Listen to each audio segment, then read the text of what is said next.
کہانی ایک ایسی سلطنت کی ہے جہاں خوف کا راج تھا اور اس خوف کا حکمران تھا بادشاہ نوراک۔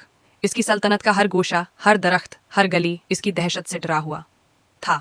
نوراک کا ایک عجیب راز تھا، وہ انسان نہیں تھا، یا کم از کم انسان ہونے کی حالت میں نہیں تھا۔ اس کے جسم میں ایک زہر آلود جادو تھا جسے وہ اپنی سلطنت پر حکمرانی کے لیے استعمال کرتا تھا۔ نوراک کی نظر میں طاقت کا مطلب صرف حکمرانی نہیں تھی، بلکہ زندگی اور موت کے درمیان کی حدود کو مٹانا تھا۔ وہ ہمیشہ زندہ رہنا چاہتا تھا اور اس کے لیے اس نے انسانوں کی روحیں چوسنے کا طریقہ ڈھونڈا تھا۔ سلطنت کے ہر شہر میں اس کے سپاہی چھپے ہوئے تھے جو لوگوں کو اغوا کرتے اور انہیں بادشاہ کے سامنے پیش کرتے تھے۔ وہاں ان بے گناہ انسانوں کی روحوں کو سلب کیا جاتا اور وہ روحیں ہمیشہ کے لیے بادشاہ کی مرضی کے تابع رہتے۔ اس کی سلطنت میں ہر صبح سورج کے ساتھ خوف آتا، لوگ دروازوں کے پیچھے چھپے رہتے، اپنے بچوں کو ڈھونڈنے کی کوشش کرتے اور دعا کرتے کہ وہ رات کا سامنا نہ کریں۔ رات کے وقت نوراک ہر صبح سورج کے ساتھ خوف آتا، لوگ دروازوں کے پیچھے چھپے رہتے، اپنے بچوں کو ڈھونڈنے کی کوشش کرتے اور دعا کرتے کہ وہ رات کا سامنا نہ کریں۔ رات کے وقت نوراک ہر صبح سورج کے ساتھ خوف آتا تھا۔ اس کے دروازے کھلتے تو ان کے پیچھے کوئی آواز نہیں آتی، صرف بے آواز قدموں کی سرسراہٹ اور ٹوٹے ہوئے خوابوں کی گونج سنائی دیتی تھی۔ کہا جاتا تھا کہ جس کسی نے بھی نوراک کی نظر کا سامنا کیا، وہ کچھ دیر بعد گم ہو جاتا تھا۔ لوگ کہتے تھے کہ وہ لوگوں کو نہ صرف جسمانی طور پر بلکہ روحانیت میں بھی اپنے شکنجے میں جکڑ لیتا تھا۔ ایک بار جو اس کی سلطنت میں آ گیا وہ کبھی نہیں نکلتا تھا۔ کچھ عرصے بعد ایک نوجوان لڑکی آہرا، جو اپنے خاندان کے ساتھ ایک چھوٹے گاؤں میں رہتی تھی، نوراک کے ہاتھوں سے بچ نکلنے میں کامیاب ہو گئی۔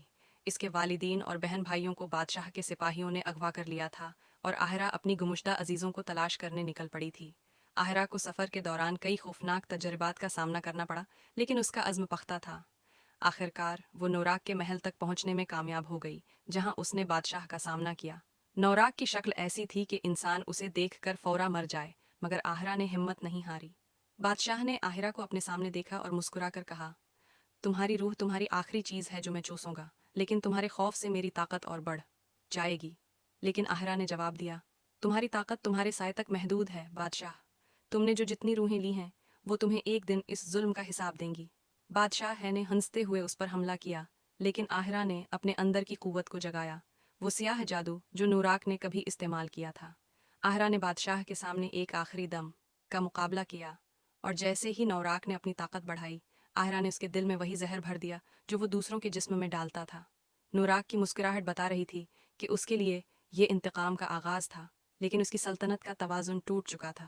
اس کا جادو، اس کی طاقت اور اس کا خوف اس کی اپنی خودی کی تباہی کا سبب بنے۔ ایک لمحے میں اس کا جسم جل کر راکھ ہو گیا اور اس کی سلطنت میں خوف کی ہر لہر ختم ہو گئی۔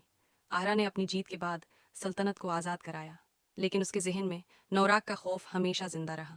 اس نے کبھی نہیں بتایا کہ وہ کس طرح نوراک کی جادوئی طاقت سے لڑا تھا، کیونکہ وہ جانتی تھی کہ اس کا وجود ہمیشہ اس کی سلطنت میں موجود رہے گا، صرف ایک مختلف روپ میں۔